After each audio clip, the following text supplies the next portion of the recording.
Mississippi, the Element Well Studios have been temporarily relocated as we are on the road in downtown Jackson, Mississippi at the beautiful Westin for Innovate Mississippi's 23rd Annual Accelerate Conference on Technology and Innovation. And joining us now, the President and CEO of Innovate Mississippi, Tony Jeff. Tony, looks like we're off to a good start. Big crowd, great venue. A lot of excitement. We are. It's an exciting time for us. It really is. I think just to see everyone from all over the state and hopefully not just catching up, but doing some transactions together as we bring everyone together from this ecosystem. It's a fantastic networking event, is it not? And that is critical to businesses and those that are seeking to form partnerships with businesses as well. They're here, and Innovate Mississippi really serves as a hub, if you will, as a clearinghouse to connect those businesses, those startups, those entrepreneurs, and even existing organizations that are perhaps looking to scale their businesses. They get connected here.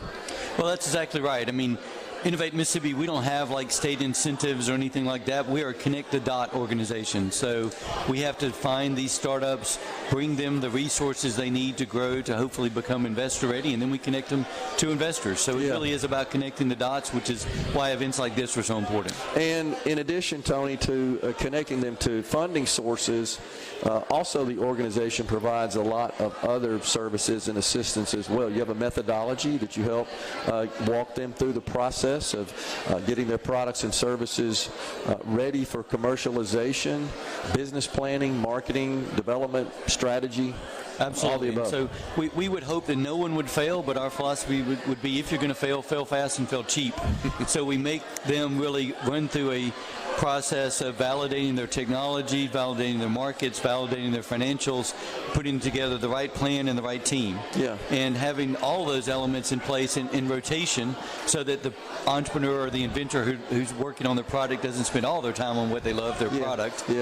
Or in a similar way, you can spend a whole bunch of time planning and then have a product that doesn't work. Absolutely. So that cycle is really important. We make them work through that cycle at every stage, from the earliest stage up until even after they raise money. They're continuing to develop in each of those 5 areas. You know, Mississippi, across the nation, you don't think of them when you think about technology and innovation. That's fine, but the fact is we have a lot of great entrepreneurs. We have a lot of great technology and innovation that has originated right here in the state of Mississippi, and in many cases with the assistance of Innovate Mississippi. Yes, and it's been fun to be around long enough to see some of these companies grow up, because I got to tell you, early stage companies, there's a high failure rate. But then one of the first companies I'd worked with, and I came back to Mississippi, was Joel Baumgar and Baumgar Technologies and what they did, and we've seen company after company of these, and it's not everyone that succeeds by any means. That's right. But they've grown large, and then we've been able to see those companies grow, and really right now we have,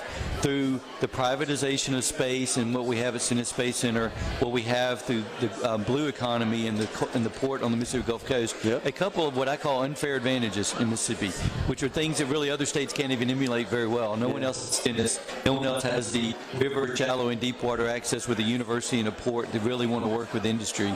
So those are 2 areas we're seeing a lot of growth in. Yeah, and we need these businesses because I think there's been a bit of a heightened focus on the so-called brain drain in our state, and our state leaders, in particular Auditor Shad White, he's called this to attention. He's actually put some numbers to it, and he's talked about not only the quantifiable aspects of it, but the quality aspects of that phenomenon. And we have great universities that are turning out fantastic graduates.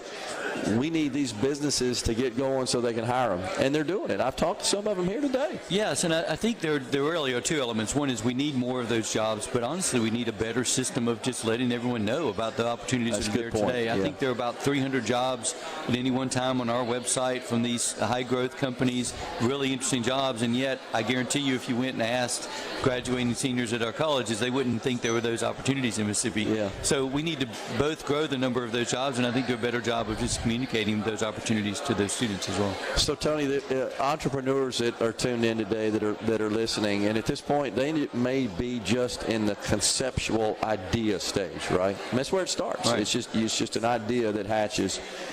how do they engage Innovate Mississippi? Well, and by the way, we'd love to engage at the idea stage. For some reason, people think they have to have it perfect before they come and see us, and that's the opposite of what we'd like. We'd really like for them to come in at the earliest stage.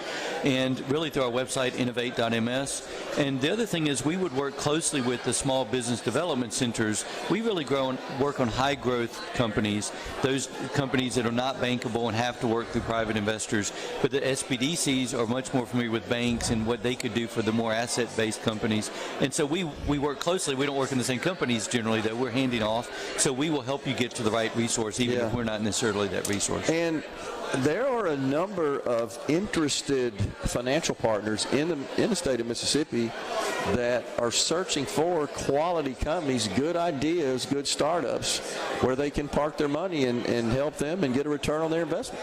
There really are, and I think it's part of what we've been trying to do and grow in the ecosystem is to make sure investors understand the choices they have and to have some success stories. And we have here today, FNC founder Bill Rayburn is here with us and speaking at lunch, and FNC was a tremendous success story for a lot of Mississippi investors. No doubt. That saw really great exits out of that company out of Oxford. Next Gear Solutions out of Oxford had a recent large exit as well. We need a few of those success stories so people understand they can make money in the space, but they also just need to understand it's a collaborative process. So we form these angel funds so that they can share expertise. They're not expected to be an expert on every deal. They can ask the person next to them who knows that industry better, hey, what do you think of this? And that's part of our process of forming these angel funds. And we're now in the process of forming a fund that's going to go all the way from Natchez up the river region to Oxford. And we may have to break it in two funds depending on how large that gets. But we've done similar funds in North and South Mississippi, so we're covering the state with these angel funds as well. Right. And the process generally is with these startups, these entrepreneurs, they pitch their idea. And that's literally the word we use is pitch. They pitch kind of another word for sell, if you will. They pitch that idea to these groups, these angel fund groups, prospective investors, and then they make a call on whether or not to make an investment and to flow some money in there. Yes, and we oversimplify it by telling people we're like the Mississippi Shark Tank, but literally that part is it's right. a lot like very the similar. Shark Tank, right? But what they're doing is they're pitching, and then sometimes the person says, you're not quite ready yet, but here, let me introduce you to someone who can help you with this aspect. So there's a lot of other connecting of dots even at that stage. Yeah, and also these funds, these groups, these investors, they're a bit unlike the institutional private equity investors in that they're not looking to stroke a really big check. Right. And to stroke the big check, you got to have an asset that's worth a lot of money. And a lot of times when they're in this idea concept phase, they're not there yet. They just need some financial assistance. They need some capital to get going.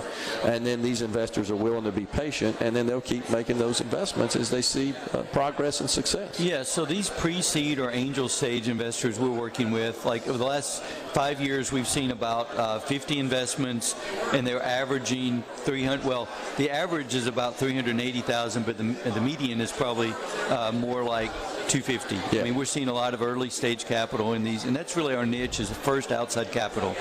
Once a company is raising true venture capital, they can get that anywhere in the country, and they don't care where they are in terms of that investment. Right. But when at the earliest stage, they want to be close, they want to kick the tires, they probably want a board seat.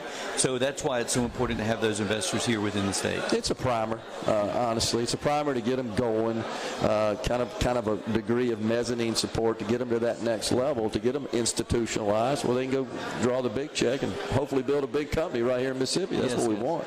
Absolutely. Yeah. All right, what about your staff? Tell us about that a little bit. So we have the best jobs in the world in terms of working with crazy entrepreneurs at the earliest stages. So that's part of it. I think we generally have a staff that focuses on entrepreneurial development and capital, because the investor network has to be there before the deals, because you've got to really develop all of that ahead of time. And then we try to do these events. We do a monthly connect and these type of things to bring folks together. Unfortunately, we're losing our entrepreneurial development director. So if there's anybody who really loves startups and wants to work with them, like everybody, we're trying to find more people like that. Yeah.